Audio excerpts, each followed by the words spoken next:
រូបបេះដូងលាក់រឿងឈឺចាប់គោនឹកឃើញម្ដងស្នាមរូបជុកទូកនៅឈឺដល់សពថ្ងៃអូនចាចេញទាំងបងពេញស្រឡាញ់គ្មានហេតុផលសុកមកសុំលាខ្ញុំស្ទើរឈួតកំពុងស្រឡាញ់គ្នាប្រាប់ឲ្យឆាប់ខាតចិត្តយើងក៏ត្រូវបាយគ្នាទុកឲ្យពេលវេលាជាអ្នកដងស្រាយឈប់ខូចចិត្តធ្វើរឿងសប្បាយទីបំផុតបងអាចភ្លេចអូនពេលនេះគេមកហើយតើមកធ្វើអ្វីឬក៏មកដើម្បីបន្តដូចមកបន្តឲ្យឈឺឬបន្តឲ្យយំគេមកហើយគេមកស្នាសងចំពេលខ្ញុំមានថ្មី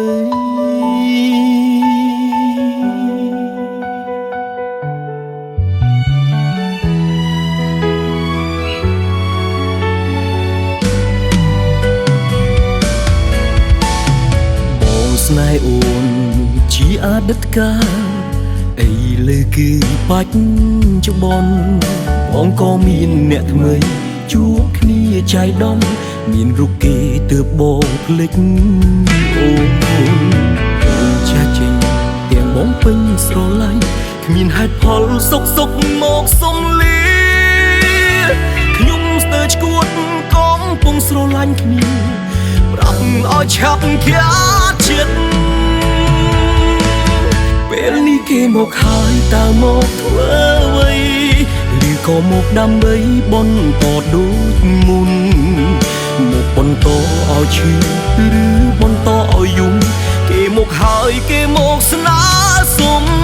ពេលនេះអូនមកហើយលេងដូចពីមុននាងឈរយំមុខខ្ញុំសុំខ្ញុំត្រូវគ្នាពុំរកភ្លេចអូនបានបងស្ទើរឈួតស្ទើរជាទីបំផុតបងអាចភ្លេចអូ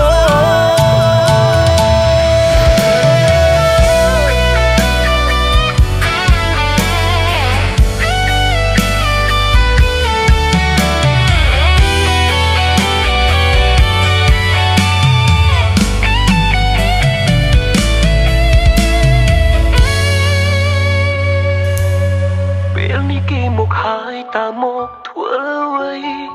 ឬក៏មកដើម្បីបន្តដូចមុនមកបន្តឲ្យឈឺឬបន្តឲ្យយំគេមកហើយគេមកស្នើសងពេលនេះអូនមកហើយលេងដូចពីមុននាងឈរយំមុខខ្ញុំសុំខ្ញុំត្រូវគ្នាពុំរងភ្លេចអូនបានបងស្ទើរឈួតស្ទើរជាទីបំផុតបងអាច